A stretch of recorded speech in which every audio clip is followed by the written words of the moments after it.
Hey guys, what's up? My name is Peter. I'm an artist based here in Los Angeles, and I'm not a YouTuber or anything, but I've just been thinking a lot about advice that I wish I could impart onto the youth, artists starting out, or advice that I wish I would have gotten when I first moved to LA and I started my journey to fame, success, and fortune, and whatever else we're trying to achieve and putting our art in the world, right?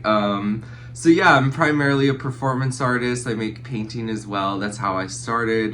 Performance has mostly been my medium. And yeah, let's just get into it. I wrote down 5 bullet points. So, number one is don't go to art school.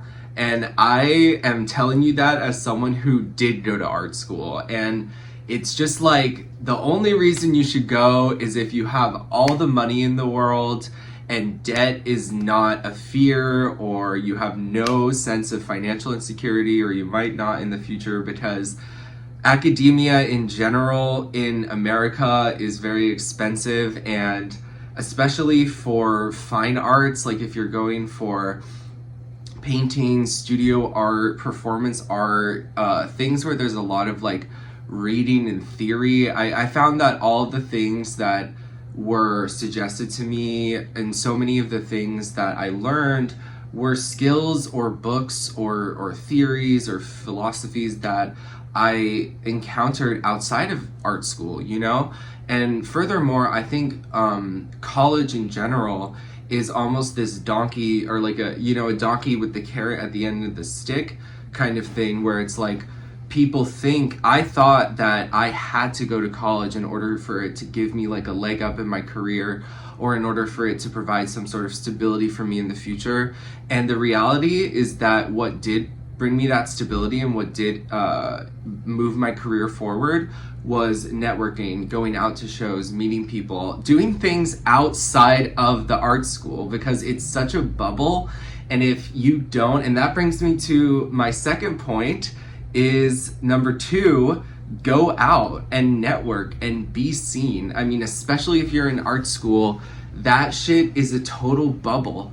And going out and networking and meeting people and, you know, having your face be seen is like providing a foundation for your career. Because in the arts, if you're trying to sell art that you make, so much of it from my experience is like the cult of personality, the networking, how people associate your work with who you are. That's just like a real part of it these days. And going out and being seen like provided me with just a lot of cool connections, and that was something that I didn't receive in academia for sure. And it's not like going out and networking and like shoving your work down people's throats or anything, but it's just like being there, you know, being a good person. And that brings me to number three, is providing value in people's lives. I think looking back at when I started as an artist in my 19, early 20s, whatever, I really didn't understand how important it was for me as an artist to provide value in people's lives with my work. And that can be as simple as like the feelings that your work evokes in people. You know, so many artists I think have become successful because their work inspires it inspires a feeling in people. Maybe it's a sense of awe. I mean, I don't really like Jeff Koons's work, and a lot of people have criticisms about him, but even him, it's like, okay, he's taken this object, like this pen or whatever, and like blown it up to this massive proportion. It inspires a sense of awe in us, you know? So yeah, I think that when I first started, I really didn't understand how important that was.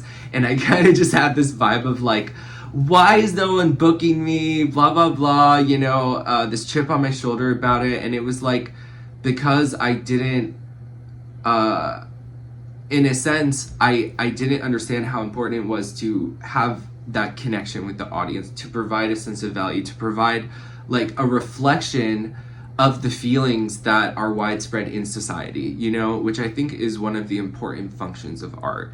So number three is providing value. Number four is anyone can be an opportunity. And that's not to say being opportunistic in the sense of just like only building relationships to find opportunities, but that it means to not discredit anyone. Don't discredit anyone based on your preconceived judgments, which we all have based on our upbringings, etc., etc. But yeah, like so many people that were just, I mean, they're not random people. I don't mean it like that, but it's like, if you're only looking to make connections with people who have like status and stuff, like that's such a materialistic way of living.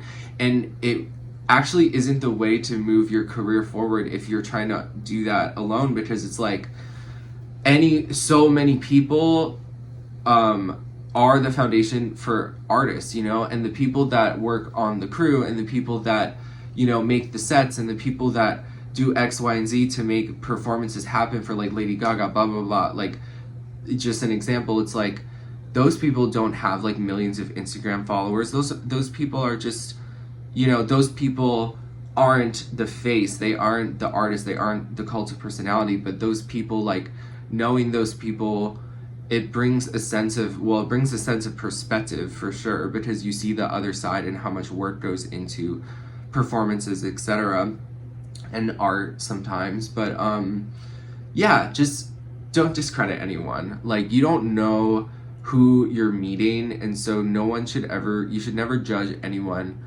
based on their appearance or based on if you think like they don't have Instagram followers or something. Maybe I'm probably projecting, showing my old materialistic self perhaps.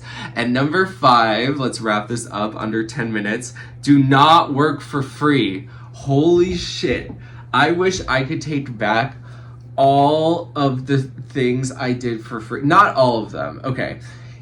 There are opportunities where doing a show for free or doing something that doesn't make any money is helpful for your career, but just make sure, how I would gauge that is like, are the other artists, are they like more successful or less successful than you, And like, if someone is asking you to do something for free and it's more of a favor to them than it is to you, I've found that can lead to resentment and like a feeling of low self-esteem in myself that really hinders my creativity.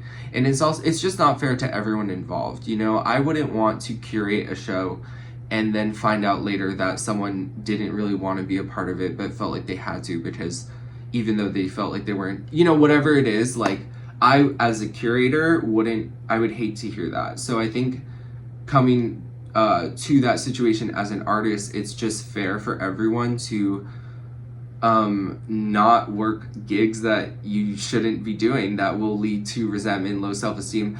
I mean, I feel as if I've really had to flex that muscle lately, because so long I thought that I had to do a lot of things for free in order to, progress my career. But it's actually not true. And there is something as well about pause and not doing too many things, because the oversaturation can bring a lack of demand for and excitement for your work. So anyway, I'm ranting at this point, but number 5, do not work for free. So in conclusion, number 1, don't go to art school. Number 2, go out, network, and be seen. Number 3, provide value in people's lives. Number 4, anyone can be an opportunity. Don't discredit anyone. And number 5, do not work for free. So those are my 5 basic tips for starting out as an artist. And I hope that helps. And I hope that anyone who has opinions or feedback, criticism, can comment and start a discussion. So thank you for watching and have a beautiful day.